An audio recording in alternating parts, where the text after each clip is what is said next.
Who's all scared after that?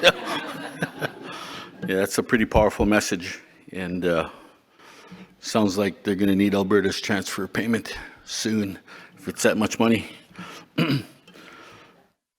First of all, I want to thank everyone for the opportunity to speak here today.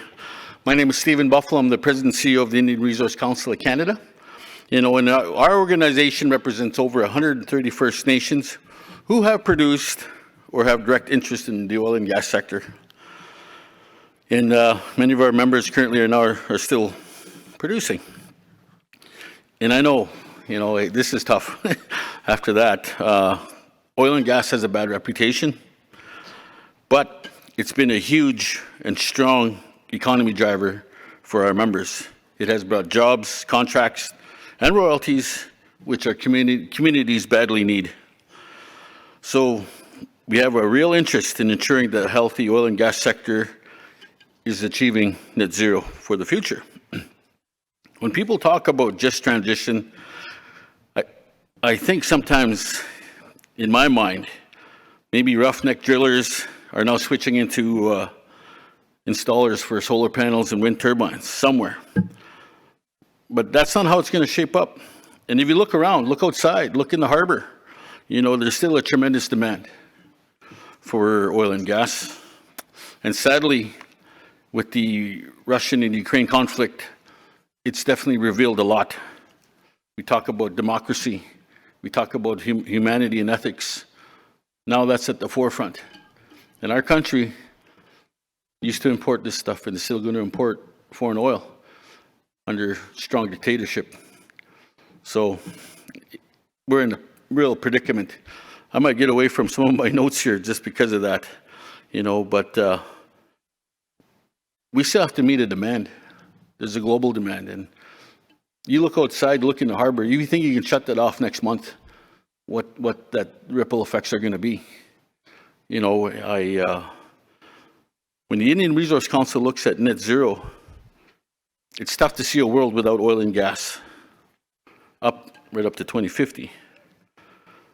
But we do see a world where oil and gas is produced a lot cleaner with low or no emissions. And we want that to be leading. Canada can be a leader in that space, producing environmentally ethical oil and gas energy for the world. And First Nations definitely want to be a part of that solution. I'm also here as the chairman of the Alberta Indigenous Opportunities Corporation. And these are things that we're looking at currently now, where Indigenous communities, proponents, industry are partnering with our people. And we're not just talking oil and gas, we're talking infrastructure, we're talking agricultural infrastructure, talking about travel infrastructure, and broadband infrastructure. COVID sure revealed a lot. And some of our isolated communities did not have that access, because of no internet. It's crazy how far our world has advanced that we cannot leave the house without our cell phone. And you freak out, your world will end if you do lose your cell phone. And don't let me catch it, because I'll update your Facebook with something bad. But through the AIOC in Alberta, we're looking at carbon capture. We're looking at LNG, blue hydrogen. And these things are happening, and it's moving fast. The technology is changing so fast.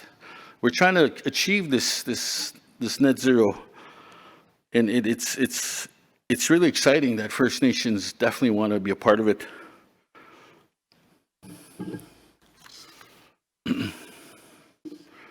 There's already a boom in this sector, as we see now the price of oil go up, and right now the labor is tight. And if any of you can understand right now, some of the rigs that are out there, they're green, and that's scary. If you understand what that means, it's a safety issue. And we're going to need more and more labor coming forward as part of this transition, but it's still in the area of providing energy. And I know First Nations have taken a step forward to not only train and educate ourselves, but, to prepare for what, this net zero transition looks like. And we estimate over 400,000 Indigenous youth will enter the job market over the next decade. And a lot of our communities, through training programs, will have hands-on training and job flexibility. Like currently, right now, in Alberta, through our organization in partnership with the province of Alberta, we've deployed $120 million cleaning abandoned oil wells, reducing methane emissions. If you know anything about the oil and gas sector, an abandoned well will still emit methane. You know, so we advocated for $100 million. The province gave us 85. And they actually bumped us up another 13 million. And as of yesterday, we deployed 120 million. We've cleaned up over 1,600 abandoned wells, not including pipelines and gathering stations and facilities. But that's part of this. That's part of this transition, the reclamation part. And we take a great pride in that. But for us to move to that transition of net zero, there's a lot of work that needs still to be done. And I want to tell you, First Nations need to be a part of it. You heard a government announcement yesterday. I don't think any of the members of the Indian Resource Council were consulted on how we're going to get into this net zero. So it's really tough. It's tough. You know, a lot of our communities struggle. You know, and there's a huge difference. It's very complex. You have a lot of nations that are, for example, in this area, are very close to this major center. But think about the ones that are isolated. You know, we can't pave the road there. We can't drive a Tesla there as much as we want to. Well, some of us.